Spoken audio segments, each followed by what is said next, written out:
वस्तुओं को जगाना विज्ञान है, लेकिन स्वयं को जगाना धर्म है। जब तक स्वयं को नहीं जगाएंगे, अपनी क्षमता को कभी नहीं पहचान पाएंगे। स्वयं को जगाने से ही अपने वास्तविक क्षमता का आपको ज्ञान होगा। जब आपको अपने वास्तविक क्षमता का ज्ञान होगा, तभी कोई भी बड़ा परिवर्तन हो सकता है। बड़े परिवर्तन की नींव है कि स्वयं को जानें, स्वयं को जगाएं। स्वयं को जगाने से ही जानते हैं सारा रास्ता तय होता है। ज्ञान की ज्योति सबके अंदर जल रही है, लेकिन जब तक स्वयं के अंदर की भीड़ को समाप्त नहीं करेंगे, जब तक स्वयं के अंदर के भीड़ को नहीं हटाएंगे, तब तक खुद की क्षमता को कभी नहीं पहचान पाएंगे। और जब तक खुद की स्वयं की क्षमता को नहीं पहचानेंगे, तब तक कोई बड़े परिवर्तन की नींव नहीं रख पाएंगे, तब तक कोई बड़ा परिवर्तन होगा ही नहीं। एक बार विनोबा भावे घूमते हुए एक रास्ते से जा रहे थे और वहाँ देखा उन्होंने कि एक जो है पेंटर पेंट कर रहा है, लिख रहा है दीवार पर, जनसंख्या नियंत्रण से जुड़ा हुआ नारा लिख रहा है कि 2-3 बच्चे उसी में सुख सच्चे। विनोबा भावे ने देखा बड़ा सुंदर लिखता है, रुके वहाँ, पूछा कि तुम तो बहुत सुंदर लिखते हो, तुम्हारे अक्षर बहुत सुंदर हैं, तुम्हारे शब्द बहुत सुंदर हैं, बहुत ज़्यादा लोग पढ़ते होंगे, बहुत दूर तक बात जाती होगी, जो लोग पढ़ते होंगे उन पर असर पड़ता होगा। अच्छा बताओ, तुम्हारे पास कितने बच्चे हैं? उसने कहा कि आपकी कृपा से 7 बच्चे हैं, 5 लड़कियां हैं और 2 लड़के। सोचता हूँ कि एक लड़का और हो जाए, 3 लड़का हो जाए। तो विनोबा भावे ने कहा कि तुम तो ये सब लिखते हो, तुम्हारे ऊपर असर नहीं पड़ता? कहा साहब ये तो नौकरी है। वो लिख तो रहा था, लेकिन स्वयं जगा हुआ नहीं था। जब स्वयं जगा नहीं होगा तो उसके जीवन में परिवर्तन कैसे होगा? जबकि परिवर्तन के लिए प्रयास ही वो कर रहा है, परिवर्तन के लिए वो नारे लिख रहा है, लेकिन परिवर्तन उसके जीवन में स्वयं ही नहीं हो रहा है। क्यों? क्योंकि वह जागा हुआ नहीं है, वह स्वयं को उसने जगाया नहीं है। जब स्वयं को जगाता तो वो उसको पता चलता कि वो क्या लिख रहा है, वो कितने बड़ी क्रांति का कारक है, और स्वयं के जीवन में उसकी वह क्रांति होती, लेकिन वह इस तरीके से नहीं कर पाया। इसका कारण है कि वह स्वयं जाग नहीं पाया, स्वयं को जगा नहीं पाया। इसीलिए भारतीय परंपरा में ब्रह्मचर्य का बड़ा महत्व रहा है। ब्रह्मचर्य, जिसको सेलिबेसी कहते हैं, उसका मतलब ही होता है कि स्वयं के प्रति होने वाले आकर्षण को बढ़ाना।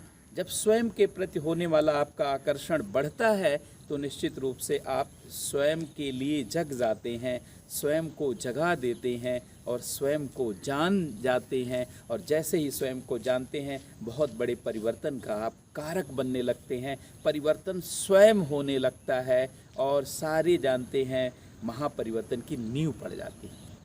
जब स्वयं को जगाएंगे, जब स्वयं को महसूस करेंगे और अपनी क्षमता को पहचानेंगे, तभी पता चलेगा कि आप परिवर्तन की बहुत बड़ी जो है कोशिश कर सकते हैं और अपने लिए भी महापरिवर्तन कर सकते हैं और समाज के लिए भी बड़े परिवर्तन की नींव रख सकते हैं।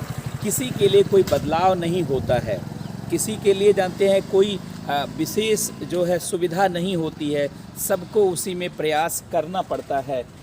एक कवि ने कहा था कि सफ़र में धूप है, निकल सको तो चलो, बाहर बहुत भीड़ है, निकल सको तो चलो, किसी के लिए राहें कहाँ बदलती हैं, अगर तुम खुद को बदल सको तो चलो। यहाँ खुद को बदलने का मतलब है स्वयं को पहचानना और स्वयं को जगाना। जब स्वयं को आप जगा ले जाएंगे तो हर परिवर्तन का केंद्र बनते चले जाएंगे। एक जानते हैं उदाहरण है कि अगर कहीं पर 100 फुट के नीचे गहराई पर पानी है और अगर आप खाली 10 फुट कुआं खोदेंगे तो क्या आप उस पानी के स्रोत को प्राप्त कर पाएंगे? कभी नहीं प्राप्त कर पाएंगे। अगर ज़मीन के नीचे पानी का स्रोत 100 फुट नीचे है तो आपको 100 फुट ही कुआं खोदना पड़ेगा। अगर आप 10-10 फुट कुआं बहुत जगह पर खोद देंगे, मान लीजिए आपने 10-10 फुट का 10 कुआं खोद दिया, वह भी 100 फुट हो गया, लेकिन तब भी आप पानी के स्रोत को नहीं प्राप्त कर पाएंगे। मेरे भाई, जो कुछ भी आप पढ़ रहे हैं, जो कुछ भी आप रिवाइज कर रहे हैं, उसको एक लेवल तक रिवाइज करना होगा, उसको एक गहराई तक ले जाना होगा। और तब जब इस तरीके का दोहराव और अभ्यास कर पाएंगे, तभी स्वयं को जगा पाएंगे और तभी अपने ज्ञान को जगा पाएंगे। और जब ज्ञान को आप इस तरीके से जगाएंगे तो वो ज्ञान आपके इस्तेमाल में आएगा, आपके उपयोग में आएगा, और वही ज्ञान आपके परिवर्तन का कारक होगा।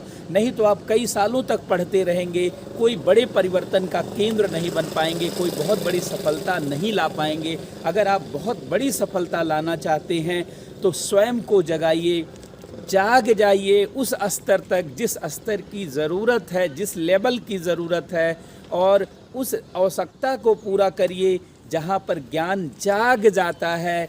कम से कम अगर आप सिविल सेवाओं की तैयारी करते हैं तो जो भी नोट्स पढ़ें, जो भी कंसेप्ट पढ़ें, उसको कम से कम 10 बार रिवाइज़ करें, ताकि वो ज्ञान जाग जाए और आपके काम आए और आपके लिए बहुत बड़े परिवर्तन का सूचक बने।